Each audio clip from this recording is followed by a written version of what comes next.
엄마, 저희 신혼여행 잘 다녀왔어요. 공항에서 걸려온 전화에 세화 씨는 기뻤습니다. 어머나, 지금 도착했니? 그래, 고생했구나. 새 애기는 지금 잠깐 화장실 갔어요.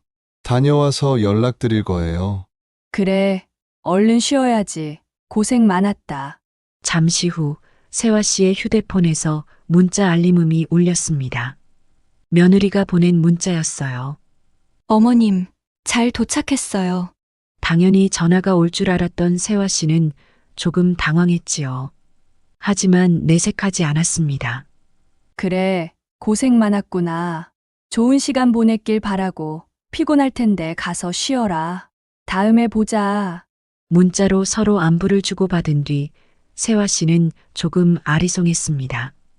그래도 신혼여행을 다녀와서 전화로 인사를 하는 것이 인지상정 아닌가 그런 생각이 스쳤던 것이지요. 그러다가 이내 고개를 흔들었습니다. 뭐, 이런 걸로 자꾸 트집 잡으면 끝도 없는 거지. 인사했으면 됐지 뭐. 아들이 결혼하는 순간부터 아들 부부에 대한 기대는 접기로 결심을 했던 세화 씨였어요. 그래서 일일이 거슬리는 것들에 마음 쓰지 않으려고 노력을 했지요. 요즘 MZ 세대는 전화통화보다 문자가 편하다고 하더니 그래서겠지. 그래, 뭐 이런 걸로 신경 쓰면 나만 꼰대 되는 거지 뭐. 세화 씨는 그렇게 의아스러운 생각을 털어버렸습니다. 한편 아들 내외는 서로 다른 생각으로 인해 공항에서 말다툼을 벌이고 있었습니다. 아니, 문자로만 연락을 하는 경우가 어디 있어? 전화를 드려야지. 엄마가 뭐라고 생각하시겠어?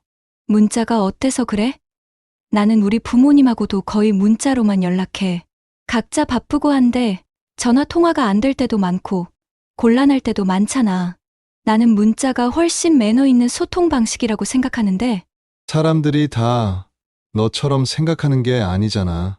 우리 부모님은 문자보다는 전화 통화하는 걸 익숙하게 생각하셔. 그러지 말고 전화 한번 드려. 벌써 문자 보냈잖아. 뭘 또 전화를 해? 내가 문자를 편하게 생각하나 보다 하시겠지. 나는 앞으로도 전화보다는 문자를 자주 쓰게 될 텐데 공연히 어머니한테 맞추려고 벌써부터 안 하던 행동하면서 스트레스 받기 싫어. 억지로 하면 더 하기 싫어진다는 거 몰라? 아들은 신혼여행을 마치고 돌아오자마자 아내와 싸우고 싶지 않아 그렇게 대화를 끝냈지요. 집에 돌아온 아들은 어머니께 다시 전화를 했어요. 엄마, 아까 민주가 문자만 드려서 서운했지. 아니야, 무슨 소리야. 엄마 그런 걸로 서운해하는 그런 꼰대 아니야. 요즘 애들은 문자가 더 편하다면서. 엄마 괜찮으니까 아들 신경 쓰지 마. 그걸 또 걱정하고 있었어? 우리 아들 너무 마음이 예쁘다. 엄마가 고마워. 근데 엄마 정말 괜찮아. 너희 둘이 사이좋게 지내고 행복하게 사는 게 중요하지. 엄마한테 어떻게 하느냐가 중요한 것이 아니잖아. 인사를 안 한 것도 아니고 했으면 된 거지 뭐. 이해해 주셔서 고마워요. 엄마, 민주가 좀 다정하고 살가운 성격은 아니거든요. 민주는 부모님하고도 문자로만 거의 연락을 주고받는데요. 각자 시간 날 때 확인하는 편이 더 상대방을 배려하는 거라고 생각한대요. 전화는 못 받을 수도 있고 곤란한 상황일 수도 있고 하니까요. 아마 그래서 엄마한테도 문자를 보냈나 봐요. 아유, 괜찮아. 엄마 그런 거 다 이해한다니까. 아들 너무 잘하려고 하다가 공연히 너희 둘 사이가 나빠질까. 그게 엄마는 걱정이다. 엄마 쿨한 성격인 거 알잖아. 염려 말고 얼른 쉬어. 세화 씨가 혹시라도 며느리 때문에 서운해할까봐 전화를 해서 살피는 세심한 아들이었어요. 썰렁한 며느리의 문자를 받고 애써 찜찜함을 털어내고 있던 세화 씨 마음은 아들 덕분에 충분히 위로를 받았지요. 아들의 설명을 듣고 나니 며느리의 성격이 그렇구나. 며느리는 평소 문자를 선호한다는 것도 이해를 하게 되었습니다. 그렇게 시작된 아들의 결혼 생활, 특별한 일 없이 시간은 흘러 첫 명절이 되었습니다. 며느리가 처음으로 집에서 명절을 보내는 날이라 세화 씨도 은근히 신경이 많이 쓰였지요. 세화 씨는 세 자녀를 두었지요. 위로 장남, 차녀, 그리고 막내가 이번에 결혼을 한 아들이었습니다. 장남 부부가 먼저 집에 와서 세화 씨와 음식을 하고 있었지요. 벌써 햇수로 5년이 넘도록 손을 맞춰온 사이라 큰 며느리와는 서로 합이 잘 맞았습니다. 큰 며느리는 성격도 밝고 활달한 편이었지요. 일도 썩 즐겁게 잘하는 일머리 좋은 며느리였습니다. 어머니, 이거 간 좀 봐주세요. 좀 짠가? 아유, 간이 아주 딱 맞네. 너 나날이 잘한다. 이번에는 더 맛있네. 아주 끝내준다. 다들 잘 먹겠어. 서로 하하호 웃으면서 편하게 음식을 하던 차에 막내 아들 부부가 도착했지요. 빳빳한 정장을 입고 집에 들어서는 며느리. 세화 씨는 그야말로 버선발로 튀어나가 마중을 했습니다. 어머나, 우리 막내 며느리 왔구나. 먼 길 오느라 고생했어. 아유, 옷이 많이 불편해 보이네. 나한테 잘 보이려고 이렇게 멋지게 입었니? 고마운데 다음에는 그냥 편하게 입고 오렴. 가서 옷 갈아입고 쉬어라. 먼 길 오느라 힘들었을 텐데. 세화 씨는 막내 며느리에게 좋은 인상을 주고 싶어 많은 노력을 했어요. 이번 명절에는 막내 며느리에게는 아무것도 시키지 않을 생각이었지요. 어머니, 며느리 차별 너무 심하신 것 아니에요? 나도 며느린데. 너 기억 안 나니? 너 시집 와서 처음 명절이었을 때에도 너 아무것도 안 시켰어. 그때 너도 저랬어. 어색해가지고 쭈뼛쭈뼛. 그래서 내가 너 기분 풀어주려고 오히려 네 앞에서 재롱을 떨었잖아. 큰 며느리와 시어머니는 예전 이야기를 하면서 서로 깔깔거리며 웃었어요. 부엌에서 두 사람의 말소리, 웃음소리가 끊이지 않았지요. 음식이 지글지글 익어가는 소리와 함께요. 참 즐거운 명절 풍경이었습니다. 너도 빨리 가서 좀 거들어야 하는 거 아니야? 뭘 거들어? 형수님하고 엄마가 부엌에서 일하고 계시잖아. 그런데? 넌 아무것도 안 할 거야? 그러는 오빠는 왜 부엌에 안 가는데? 나 원래 집에서도 아무것도 안 해. 여기라고 왜 내가 부엌에 들어가야 하는데? 나도 필요하면 거들어. 엄마가 뭐 나는 상전 대접해 주시는 줄 아니? 나도 엄마 심부름해야 하고 옆에서 계속 거든다고. 전도 부치고 설거지도 해. 너는 그럼 가만히 앉아서 손님 행세나 하겠다는 거야? 손님 행세를 하겠다는 건 아니지만 그렇다고 무슨 일꾼 마냥 집에서도 안 하던 짓을 여기에서 해야 할 이유는 모르겠다는 거야. 뭐 도움이 필요하다고 하시면 도와는 드릴 수 있어. 근데 어머님이 그냥 있으라고 하시잖아. 명절을 같이 처음 보내보는 막내 아들 부부는 서로에 대한 기대치가 이토록 다른 줄 처음으로 확인하는 중이었습니다. 뭔가 바쁜 듯한 부엌, 이미 한창 뭔가 하고 있는 어머니와 형수님. 전혀 그곳에 갈 마음이 없어 보이는 아내. 막내 아들은 공연히 자신의 마음만 타들어가고 있었습니다. 엄마, 민주는 그냥 있어도 돼요? 바빠 보이는데 필요하면 시키세요. 시키면 한다니까. 아니, 집에 와서 처음 보내는 명절인데 하긴 뭘 해. 올해는 손님이라고 생각하고 내가 대접하련다. 그러니 걱정 말고 그냥 둘이 가서 쉬고 있어. 그래요, 도련님. 나도 처음 시집 와서는 놀았어. 어색하고 불편할 거야, 지금은. 서로 좀 자주 보고 친해져야 부엌도 편하게 들어오고 하지. 여긴 친한 사람들만 들어오는 거야. 어머니와 나만의 특권이야. 유쾌한 농담을 하며 자신의 마음을 편하게 해주려는 형수님의 노력이 고마웠어요. 아들은 어쩔 수 없이 아내와 같이 거실에서 TV나 보게 되었습니다. 사실 막내 며느리도 불편하고 어색하긴 마찬가지였지요. 막상 처음 시댁에서 명절을 보내보는데 생각보다 너무 어색하고 불편하더라고요. 결혼식장에서 인사만 했지 사실상 거의 모르는 사람이나 마찬가지인 분들과 같이 있으려니까 뭘 해야 할지도 모르겠고요. 그런데 어머님하고 형님이라는 분은 서로 너무 친해 보이더라고요. 부엌 밖까지 웃음소리가 다 들렸어요. 제가 끼어들 틈은 없는 것 같고 저한테는 그렇게 대해주지 않으시는 것 같은데 두 분은 너무 가까운 것 같아서 더 불편했어요. 그렇게 뻣뻣하게 굳어있는 아내와 어색한 명절을 보내고 하루가 저물어 갔지요. 일을 다 끝낸 형님 부부가 집으로 돌아갈 시간이었어요. 현관에서 서로 인사를 나누고 부모님은 바깥까지 마중을 나가서 장남 부부의 차가 시야에서 사라질 때까지 손을 흔들었습니다. 그러다 문득 돌아보니 막내 며느리만 없는 거예요. 명절을 같이 보내고 서로 헤어지는데 다들 나와서 인사하고 하는데 막내 며느리만 안 보이더라고요. 현관에서 인사하고 그냥 거실에 앉아 있었대요. 밖에 나오지도 않았더라고요. 나와서 좀 인사도 하고 같이 보내줬으면 좋지 않았을까 싶었죠. 근데 제가 이렇게 자꾸 생각하는 것도 구식이라서 그런 걸까요? 아니면 참견일까요? 며느리가 딱히 뭘 잘못한 건 아닌 것 같은데 좀 뭔가 아쉽다고 해야 할까요? 그런 생각이 드는 게 제가 이상한 건지 며느리가 이상한 건지 아직 잘 모르겠네요. 시댁에서 보내는 첫 명절이 그렇게 조금은 아쉽고 조금은 어색한 채 끝났습니다. 시댁에서 하룻밤을 보내고 아침에 처가로 향하던 아들 부부는 차 안에서 큰 다툼을 벌였지요. 진짜 너 때문에 내가 민망하고 불편해서 정말 혼났다.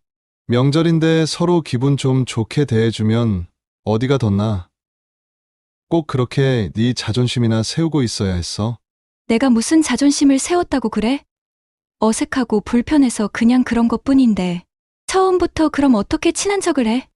다 생판 처음 보는 사람들인데 나한테 그 사람들도 딱히 먼저 와서 말 걸거나 잘해주는 것도 아닌데 내가 왜 먼저 그런 행동을 해야 하는 건데? 다들 서로 친하고 가까우니까 서로 편한 거고 난 이제 막 처음 온 사람이니까 당연한 거잖아. 대체 어떻게 해야 잘하는 건데? 아니, 왜 꼭 굳이 잘해야 하는 건데? 너도 노력을 좀 해야 하는 거잖아. 우린 집안에서 가장 손아래 사람들이고 먼저 다가가려고 좀 노력도 할 수 있는 거 아니야? 큰 형 갈 때도 너만 나와 보지 않았어. 그걸 다들 뭐라고 생각했겠어? 내가 안 한 건 또 뭐 있어. 그래도 다들 식사 마치고 힘드실까봐 내가 설거지라도 하려고 했어. 근데 어머니가 못하게 하신 거잖아. 형님네 가실 때에도 이미 현관에서 인사했으면 됐지. 딱히 할 말도 더 없고 그렇게 가까운 사이도 아닌데 쫓아나가서까지 배웅을 해야 돼? 내 상식으로는 이해가 안 돼. 두 사람은 명절의 첫날을 시댁에서 보내고 가는 내내 차 안에서 다툼을 벌였습니다. 그 상태로 아내의 집으로 향했지요. 아내의 집은 분위기가 시댁과는 많이 달랐습니다. 왔니? 운전하느라 힘들었겠네. 배고프지? 얼른 가자. 사위는 당황했습니다. 가자니 어딜 말씀이세요? 우리는 명절에 밥을 밖에서 사 먹거든. 내가 매일 집에서 요리를 하니까 명절만큼은 밖에서 맛있는 걸 사 먹고 싶어서 말이야. 그래서 우리는 원래 명절에는 일 안 하고 밖에서 사 먹는 전통을 유지하고 있네. 그렇군요. 저는 한 번도 명절에 그래 본 적이 없어서 깜짝 놀랐습니다. 명절을 이렇게도 보낼 수 있군요. 신선합니다, 어머님. 그래? 신선하다고 해주니 다행이네. 앞으로도 우리는 이렇게 명절 보낼 거니까 부담 갖지 마시게.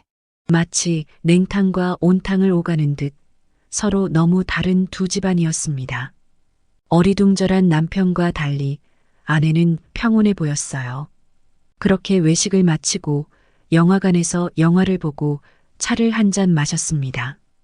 그렇게 다 같이 밖에서만 시간을 보냈지요. 이제 가봐. 네, 하룻밤 집에서 자지 않고요. 저희 집에서는 하루 자고 왔는데요. 거기서 잤으면 됐지. 우리 집에서 자는 게 뭐 편한가? 우리 때문에 괜히 그럴 것 없어.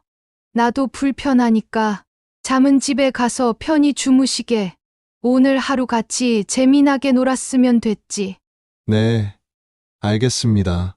사위는 이게 맞는 건가 뭔가 떨떠름했어요. 상상했던 그리고 늘 보냈던 명절 풍경과 너무 달랐던 아내의 집 명절은 낯설기 그지없었습니다.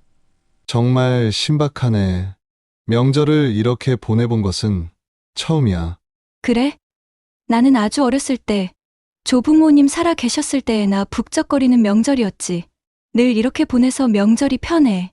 어렸을 때 엄마가 시집살이를 심하게 하셔서 조부모님 돌아가시고 나서는 절대 명절에 아무것도 안 하시겠다고 선포를 하셨거든.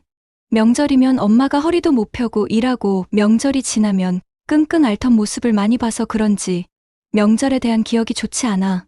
그래서 선뜻 몸이 잘 움직여지지 않는 것 같기도 해. 시댁에 갔을 때 말이야. 그렇구나. 그래, 처가댁 다녀와 보니 네가 왜 그랬는지 조금은 알 것 같기도 하네. 부부는 서로의 생각을 나누며 집으로 향했습니다. 사랑해서 한 결혼이지만 아직도 서로 알아야 할 것이 너무 많은 듯한 느낌이었습니다. 한편 세화 씨는 새로 맞이한 며느리의 환심을 사기 위해 나름대로의 노력을 하는 중이었습니다.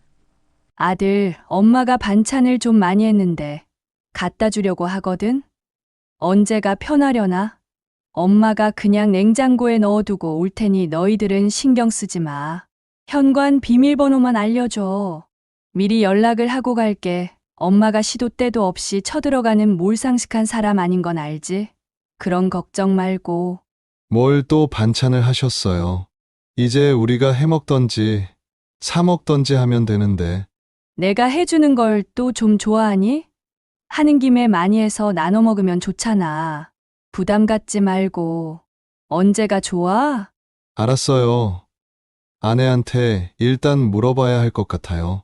잠시만 기다려 주세요. 연락 드릴게요. 아내에게 물어보겠다는 아들의 말에 굳이 그런 것도 며느리 눈치를 봐야 하나 싶은 생각이 들었어요. 그래도 세화 씨는 긍정적으로 생각하려고 하면서 기다렸지요. 아들은 카톡으로 아내와 대화를 나누고 있었지요. 엄마가 반찬을 집에 갖다 주신대. 그냥 우리 회사에 있을 때 집에 오셔서 냉장고에 넣고 가 주신다는데. 뭐야? 그럼 집에는 어떻게 들어오시려고? 설마 비밀번호 알려드리겠다는 건 아니지? 당연히 알려드려야지. 그럼 엄마가 우리 집까지 반찬을 갖다 주시러 오시는데 그게 문제야? 그런 거라면 난 그 반찬 안 먹을래. 절대 우리 신혼집 비밀번호를 누구한테도 알려주고 싶지 않아. 엄마가 엄마 마음대로 찾아오시거나 막 집에 쳐들어오시는 분이 아니야. 오실 일 있으면 당연히 먼저 연락하실 거고, 이번에도 연락 미리 주시겠다고 먼저 말씀하셨어. 엄마는 공연히 우리가 신경 쓸까봐 그러시는 거잖아. 우리 편의를 봐주시려고. 이게 편의를 봐주시는 거야? 오히려 더 침해하는 거지. 어떻게 신혼집 비밀번호를 알려드려? 반찬이 그렇게 중요해? 그냥 우리가 편한 대로 해먹거나 사먹으면 되잖아. 난 솔직히 그런 친절도 불편해. 우리만 주시는 것도 아니고 형하고 누나한테도 늘 해서 갖다 주셔. 나 혼자 자취할 때에도 자주 그러셨고, 우리한테 뭔가 바라셔서 그러시는 게 아니라고. 너 정말 피곤하게 왜 이러니? 피곤하다니. 이건 엄연한 사생활이야. 반찬도 내가 싫다는데 굳이 받아야 해. 상대가 원하지도 않는 친절을 베풀면서 그럼 내가 굽신굽신거리기라도 해야 한다는 거야? 비밀번호까지 다 까면서. 뜻밖의 반대에 아들은 크게 당황했어요. 아내도 놀라긴 마찬가지였지요. 가뜩이나 불편한 시어머니가 집까지 와서 반찬을 두고 가신다니. 비밀번호를 알려드린다는 남편의 말에 펄쩍 뛰긴 했지만 이 일이 또 시어머니 귀에 들어가 섭섭하다고 할까봐 신경이 쓰였지요. 아들로부터 연락을 기다리던 세화 씨는 한참 동안 연락이 없자 걱정이 됐지요. 뭐야, 왜 연락이 없는 거야? 설마 둘이 다투기라도 한 건 아니겠지?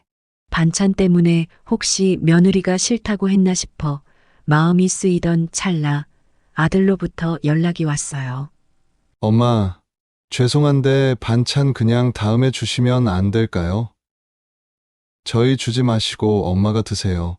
저희는 바빠서 어차피 주셔도 집에서 챙겨 먹기도 아마 어려울 것 같아서요. 모처럼 준비해 주셨는데 죄송해요. 세화 씨는 아들의 목소리를 듣고는 무슨 일이 있었구나 싶었습니다. 아니야. 내가 괜히 미안하네. 괜히 너 신경 쓰이게 한 것 같다. 며느리한테도 마음 쓰지 말라고 해라. 세화 씨는 아들과 전화를 끊고 많이 혼란스러웠어요. 내가 또 뭘 잘못했나 생각을 해봤죠. 시어머니가 찾아간다고 하면 며느리가 또 불편하게 생각할 것 같아서 그냥 집에 놓고만 오려고 했거든요. 처음에는 그냥 경비실에 놓고 오려고 했는데 내가 손수 만든 반찬을 신선할 때 빨리 냉장고에 넣고 싶어서 비밀번호를 물어봤어요. 아들 집이고 해서 그게 그렇게 문제가 될 거라고 생각을 못했던 것 같아요. 아무래도 며느리는 그게 싫었던 거겠죠. 내가 비밀번호를 안다고 해서 마음대로 찾아가거나 불시에 문을 열고 들어가거나 하는 상식 없는 사람은 아닌데 며느리가 오해를 했으면 어쩌나 싶어요. 연락을 해서 오해를 풀어줘야 하나 아니면 그냥 모른 척 해야 하나 모르겠습니다. 예전에 하듯이 애들 반찬 갖다 주는 게 저한테는 새로운 일도 아닌데 며느리 하나 더 들어온 것 때문에 이상하게도 많은 것들이 예전 같지 않고 불편하네요. 그렇게 만드는 것이 저인지 며느리인지 헷갈려요. 솔직히 조금 서운하기도 하고요. 쉽고 편하게 생각하면 되는 일인데 자꾸 매사 꼬이고 어렵게 만드는 것 같아 속도 상합니다. 제가 이상한 걸까요? 세화 씨는 자신의 친절이 거절당한 것 같기도 하고 비밀번호를 물었다고 자신이 이상한 사람 취급을 받을까봐 걱정이 되었습니다. 며느리에게 다가가려고 하면 할수록 일은 자꾸 꼬이는 것만 같아 답답했지요. 저는 친정엄마한테서도 반찬 같은 걸 얻어다 먹지 않아요. 평소 저희는 서로한테 간섭하지 않는 주의거든요. 저희 엄마도 직장이 있으셔서 많이 바쁘시기도 하고요. 저는 일찌감치 혼자 챙겨 먹는 것이 익숙한 편이에요. 그런데 시어머니께서는 전업주부이기도 하시고 평소 음식하는 걸 좋아하시는 것 같아요. 주변을 챙기고 나눠주시는 것도 즐기시는 것 같고요. 그걸 거절하는 것이 저도 마음이 편치 않습니다. 다들 저 빼고 행복한 관계를 유지하시는 것 같은데 저는 그런 게 싫고 불편한 걸 어쩌겠어요. 가족이 되었다고 해도 제가 싫은 걸 억지로 하다가는 결국 더 나빠질 것이 뻔하잖아요. 차라리 솔직하게 아닌 건 아니라고 말하는 게 낫다고 생각해요. 그래서 참지 않고 다 표현은 하려고 합니다. 다만 남편이 그런 제 생각을 좀 잘 이해를 못해요. 어머니 생각을 제 입장보다 더 많이 고려하는 것 같아 좀 서운하기도 해요. 이제 막 가족이 돼서 제가 불편한 것보다 자기 어머니가 감정이 상했을까봐 더 전전긍긍하거든요. 좋은 사람이고 착한 아들인 걸 잘 알죠. 그게 좋아서 결혼한 것도 있어요. 하지만 사생활을 침해당하기 싫고 독립적인 생활을 저도 존중받고 싶은 마음도 남편이 알아줬으면 합니다. 사실 어머니와는 같이 사는 것도 아니고 하니 서로 선을 분명히 그으면 시댁과는 불편할 것은 없다고 생각해요. 하지만 같이 사는 남편이 저를 이해를 못해준다면 결혼 생활 자체가 피곤해질 수 있으니까 그게 고민입니다. 며느리는 앞으로도 시댁과는 분명히 선을 긋고 지낼 생각이었지요. 남편은 평소 당연히 모이던 집안 분위기에 익숙했기에 이런 아내의 반응을 받아들이는 것이 쉽지는 않았어요. 문제는 두 번째 명절에 또 터지게 되었지요. 이번에는 우리 집에 먼저 가야지. 지난번에는 시댁에 먼저 갔잖아. 뭐, 그게 무슨 소리야. 다들 명절에 같은 날 다 모이는데, 그럼 우리만 안 가는 것처럼 되잖아. 그럼 매번 시댁에 먼저 가자는 거야? 대체 왜 그래야 하는데? 우리 형수도 결혼하고 항상 형하고 먼저 온다고. 그런데 우리만 안 가봐. 다들 어떻게 생각하겠어? 남들 눈치 때문에 무조건 그렇게 해야 한다는 거야? 그러면 죽을 때까지 한 번도 우리 집에는 먼저 못 가겠다는 거야?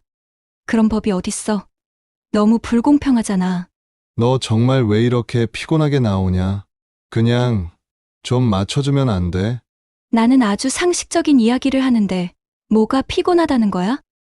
그럼 우리 부모님은 언제나 나중에 찾아뵐 수밖에 없는 거잖아. 번갈아 가면서 한쪽을 먼저 방문하자는 게 그렇게 잘못된 건 아니잖아.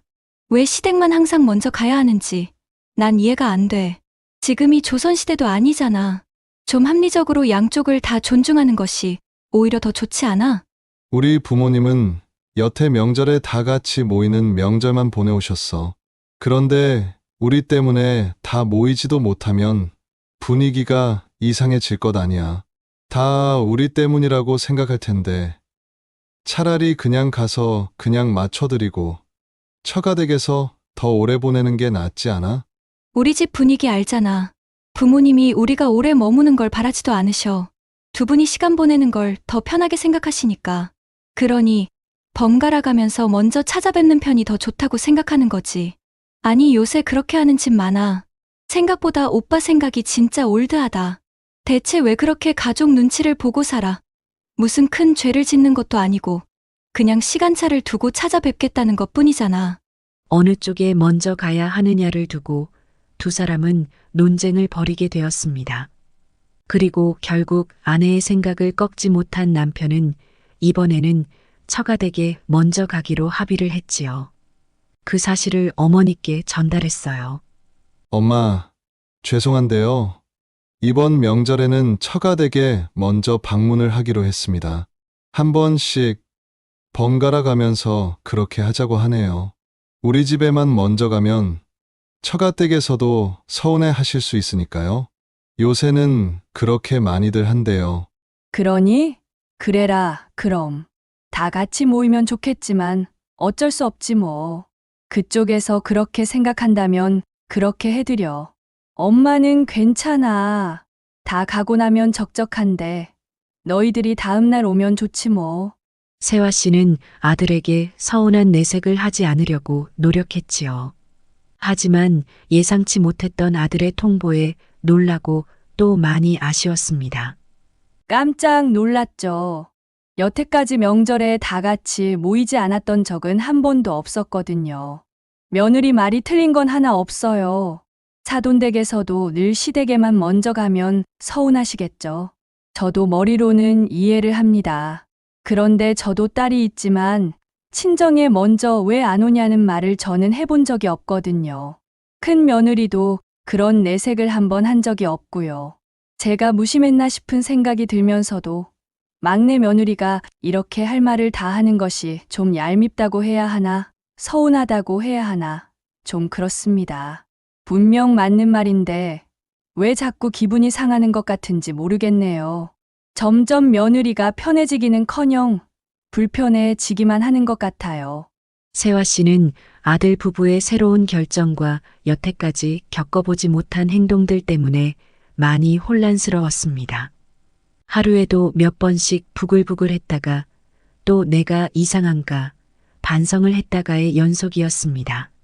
큰아들 결혼하고 둘째 딸 시집 보내고 나서도 저는 평화롭고 즐겁고 또 나름 행복하다고 생각했습니다. 특별히 남들한테 뭘 바라지도 않았다고 생각했어요. 다들 저를 보면 반겨주고 좋은 어머니고 시어머니라고 해줬죠. 그런데 막내 며느리는 어려서 그럴까요? 막내 며느리한테는 모든 것이 어려워요. 제가 뭘 하려고 하거나 다가서려고 하면 한 10걸음은 도망을 가는 것 같습니다. 그리고 자꾸 내가 나쁜 사람이 되는 것 같아 그게 가장 견디기 힘들어요. 먼저 선을 딱딱 긋는 분명하고 똑부러지는 태도를 보면 참 똑똑한 며느리구나. 우리 아들이 앞으로도 이런 며느리라면 인생 사는 데에 참 든든하겠다 싶으면서도 어쩜 저렇게 매사 칼같이 끊으려고만 할까 싶어서 가차없고 냉정하다는 생각도 들어요.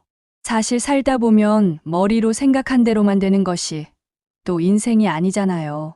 내가 다시 볼 일이 없을 것 같던 인간도 맞부딪혀야 하는 순간도 있고 더럽고 치사해도 누군가에게 부탁을 해야 하는 일도 있죠. 그런데 우리 며느리는 마치 자신에게는 그런 일이 절대 일어나지 않을 거라고 과신하는 것 같아요. 저한테도 그런 식으로 행동을 하잖아요. 시댁에도 자신은 손 버릴 일 없으니 댁들도 선 넘을 생각 마시오. 이렇게 딱 못을 박은 것처럼 행동을 합니다. 참 분명하고 깔끔해서 좋기는 해요. 그런데 이게 가족인가? 가끔은 그런 생각도 합니다. 그런데 또 한편으로는 세상이 바뀌고 사람들 생각도 많이 바뀌었나 보다 싶지요. 내가 적응을 못하는 것 같기도 하고요. 여튼 요 막내 며느리가 들어온 후에는요. 모든 것이 어렵고 혼란스럽습니다. 우리 막내 며느리 때문에 내가 요즘 세상을 아주 그냥 제대로 배우는 것 같아요. 요즘 세상, 요즘 사람 생각들 같은 건 말이에요. 따라가느라고 좀 벅차고 힘이 드네요. 막내 며느리 때문에 골머리를 앓고 있는 세화 씨는 알게 모르게 많이 변했습니다. 매번 먼저 시댁에 오던 큰 며느리에게 친정에 먼저 다녀오라 말해주기도 했습니다. 그리고 시집간 둘째 딸한테도 너도 이제 가끔은 친정에 먼저 오너라 말도 해보았지요. 막내 며느리가 잔잔한 호수에 던진 돌은 생각보다 큰 파도를 만들고 있었습니다. 그 파도가 불편하기도 하지만 동시에 삶에 대한 새로운 시선을 열어주기도 했지요. 세화 씨는 애써 웃으며 오늘도 며느리를 이해하려고 노력 중입니다. 아마도 세화 씨와 막내 며느리는 앞으로 가까운 사이가 영영 되지 못할 수도 있을 것입니다. 하지만 그래도 문제가 될 것이 없다고 생각하는 며느리이기에 세화 씨는 그것에 그냥 만족해야 할지도 모릅니다. 정을 나누고 가까이 지내고 서로 챙겨주던 세화 씨의 시대는 저물어가고 있지요. 그 아쉬움을 세화 씨는 어찌 달래야 할지가 숙제인 셈이지요. 여러분들은 어떠신가요? 세대 차이가 나는 며느리, 사위, 그리고 자식들과 어떻게 소통하고 계신가요?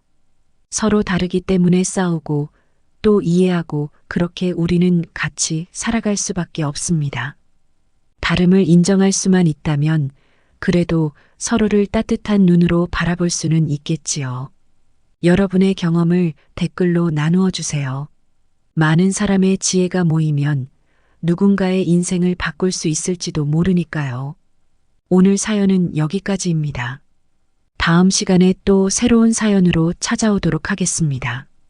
영상을 시청해 주셔서 감사합니다. 영상이 마음에 드셨다면 구독과 좋아요를 부탁해요.